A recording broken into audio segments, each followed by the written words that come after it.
Getting to the children of Adam alayhi salatu wasalam, how did they come about? It's a question. Hawa, may peace be upon her, she gave birth 20 times. Each time there was a boy and a girl. Subhanallah. They were of different colors, different shapes and sizes, in the sense that, the looks were varying from one to the other and so on. And at that time, they had to be marriage. So how were they going to marry? They had a different law, they had a different sharia. Adam alayhi salam, how did he become a prophet? That is also a very important question for us to answer. Initially, he was the father.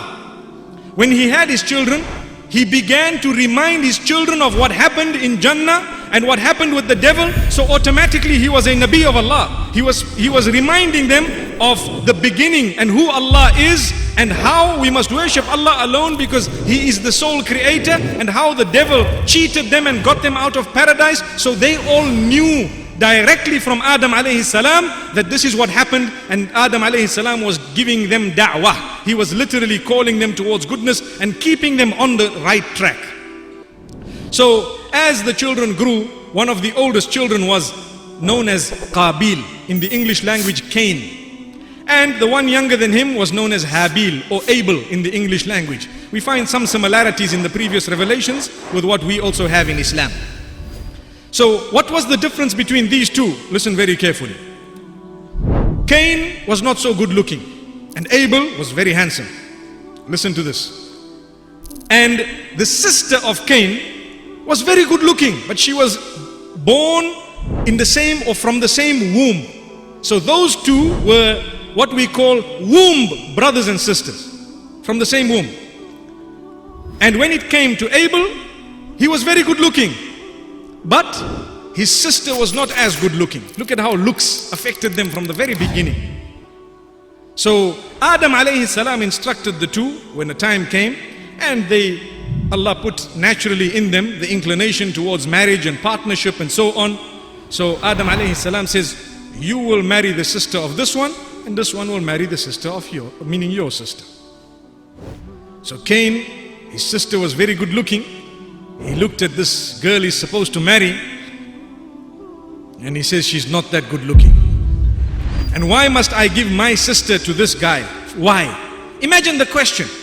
I don't want to give my sister. If we read the books of the historians, Ibn Kathir rahimahullah has made mention of what I'm saying.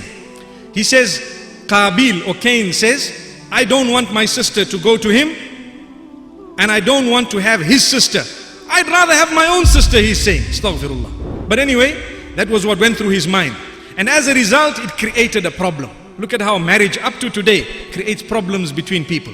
The hadith, the Prophet ﷺ says, إِذَا جَاءَكُمْ مَنْ تَرْضَوْنَ دِينَهُ وَخُلُقَهُ فَزَوِّجُوهُ إِلَّا تَفْعَلُوهُ تَكُنْ فِتْنَةٌ فِي الْأَرْضِ وَفَسَادٌ عَرِيضٌ. If a proposal comes to you from a person whose level of deen you are happy with and whose character you are happy with, then get them married. If you don't get them married, there will be great fitna and fasad and corruption and lots of chaos on earth. Imagine, from the beginning this happened. So Cain was worried about looks, and he says, I'm not going to marry her. Now as the turbulence continued, they went to their father. The father heard about it. He was upset. He tried to explain to them, and he made dua to Allah subhanahu wa ta'ala, and Allah showed him a way out. What was the way out? Allah says, instruct the two of them. One was a shepherd and one was a farmer who had produce. Instruct the two of them to give out a charity. Instruct the two of them to give out a charity, and whoever's charity is accepted will be correct. Now what happened? This is made mention of the Quran. In the Quran, Allah says, وَاتْلُ عَلَيْهِمْ نَبَأَ ابْنَيْ آدَمَ بِالْحَقِّ. O Muhammad sallallahu alayhi wasallam, recite to them the story of the two sons of Adam with truth. إِذْ قَرَّبَا قُرْبَانًا فَتُقُبِّلَ مِنْ أَحَدِهِمَا وَلَمْ يُتَقَبَّلْ مِنَ الْآخَرِ. When both of them gave their sacrifices, and it was accepted from one and it was not accepted from the other. The question is, why was it not accepted? It is very interesting. We are going to draw a lesson from this. The one who was a shepherd was Abel. He came with a good animal and he put it on the mountain. Why did they have to put it on the mountain? There were no poor people at the time. There's no poor to give the charity to. So the plan at that time, what used to happen is, they used to put the sacrifice on the mountain and then they would go away. When they come back, they would see the fire has eaten one or the other. When the fire has eaten your sacrifice, it means it was accepted by Allah subhanahu wa ta'ala. And if the fire has not eaten it, it's not accepted, it's rejected. So this man came with a very good animal and put it there.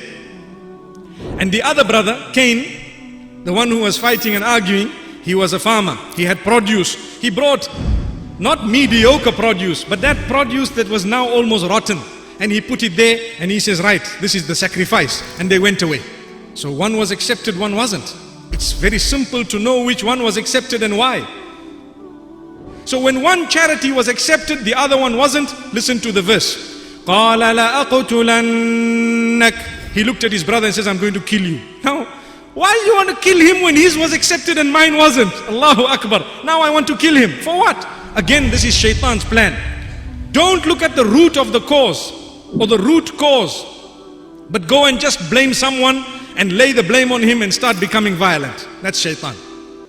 So instead of looking at why it was rejected, he decided, right, I'm envious of this man. Firstly, he's good looking. Secondly, he's going to get a wife who's very good looking. Thirdly, his wealth is accepted. And he's a nice farmer. He's got all this, livestock, and he's so happily living and so on. Why is it that I am not? He became envious of his own brother. The brother gave an answer, إِنَّمَا يَتَقَبَّلُ اللَّهُ مِنَ الْمُتَّقِينَ. Allah is going to accept the charity of the person who is conscious of Allah. Allah will accept the charity of the one who's conscious of Allah. لَإِن بَسَطْتَ إِلَيَّ يَدَكَ لِتَقْتُلَنِي مَا أَنَا بِبَاسِطٍ يَدِيَ إِلَيْكَ لِأَقْتُلَكَ إِنِّي أَخَافُ اللَّهَ رَبَّ الْعَالَمِينَ.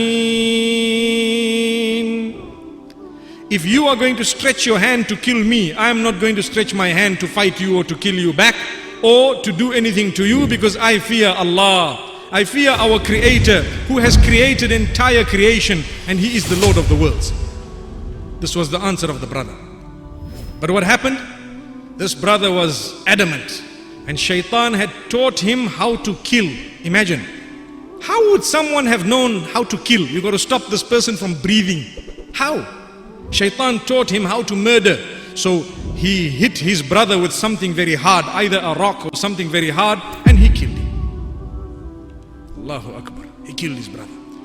As soon as he killed his brother, he sat there looking at his brother, and he started regretting. He started regretting. Why did he start regretting? That is shaitan. As soon as you do something bad and you've executed it, he goes away. Once the brother was killed, he looks at his brother, and now he went away. He went to Adam alayhi salam, and he carried on with the day. And Adam alayhi salam asks him, where's your brother? He says, my brother?